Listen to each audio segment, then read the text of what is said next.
Hi there. I've just relocated to an area with a slightly less cluttered background. Um, and this is going to be a very short video because it is unfortunately going to be gear related. But it really answers a question that some people have had. And that is, why would I choose Micro Four Thirds? And I think it's time for everybody to understand my reasoning behind all of my camera choices. Um, Basically, I was a Pentax shooter back in the days of the K1000 and the ME Super. In other words, manual aperture, manual focus, very little automation. The ME Super was an aperture priority camera, so it did have the automated exposure, but that was it. Many years later, I bought a used Minolta Maxim 5000. Over the course of the next year or two, I collected a very nice set of lenses because their prices had dropped significantly on the used market. Well, that carried me through till the days of digital.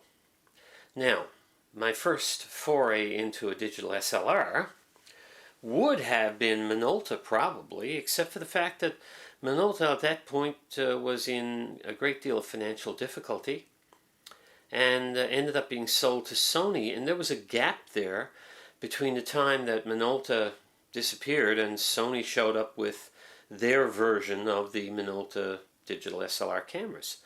So during that gap, I did the sensible thing, prompted partly by my wife, and went into Pentax. So I had the Pentax system.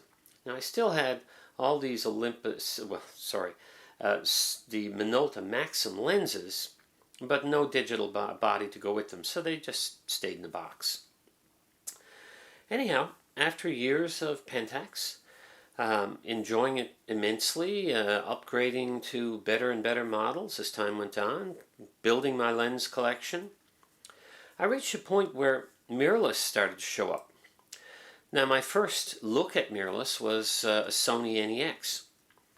I didn't purchase one. I sort of wanted to at the time, but it was a little pricey. But looking at it, the one awkwardness that I noticed about it was that it had a tiny little body, but the lens was still fairly large, almost as large as the kit lenses for my Pentax. So I waited, and of course Micro Four Thirds showed up. And I bought an Olympus because of the small size of the camera and the lenses. Well, that's my reasoning.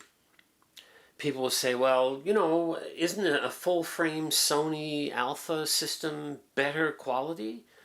I'm sure that with the higher resolution and the larger sensor size, that something like a Sony A7R or A7R II is, far superior if you are going to be making really large prints. But other than that, the difference in quality for my purposes is not that big. And another thing that's not that big is this. This is my Olympus OMD EM1 with a 19mm f2.8 lens. So this is the equivalent, sort of carrying around a full-frame camera with a 35 to 40 millimeter lens on it. This is not a pancake lens. I do have the 17 millimeter pancake lens, which is about half as long as this. It's small and it's light. It does not have the battery life of my Pentax, so it's not replacing my Pentax. It is instead adding to my system.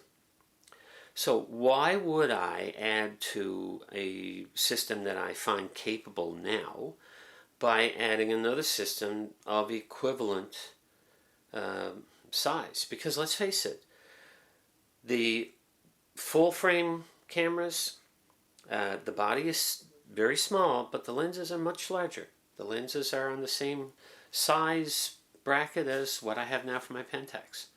So there was no benefit to me because I was looking for a smaller system, a smaller, lighter system. And that's why I went. Now somebody may say, well, why didn't you go with Panasonic? Well, at the time that I went into these systems, Panasonic was still offering image stabilization in lenses, but not in camera bodies.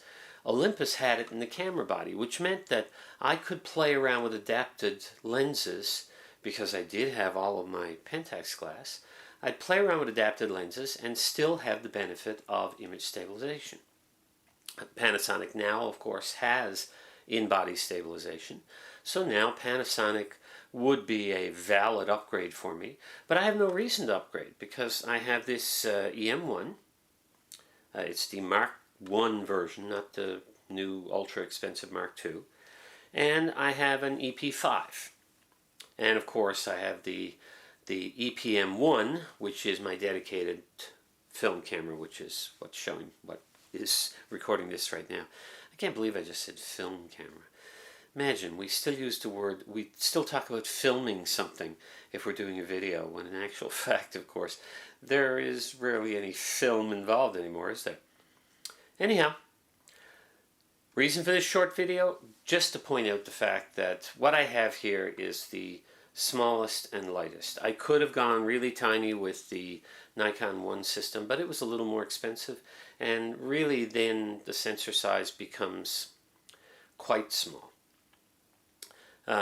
I could have gone with the Pentax Q, but it is again quite pricey and has a tiny sensor, really not much bigger than what you'd find in a cell phone.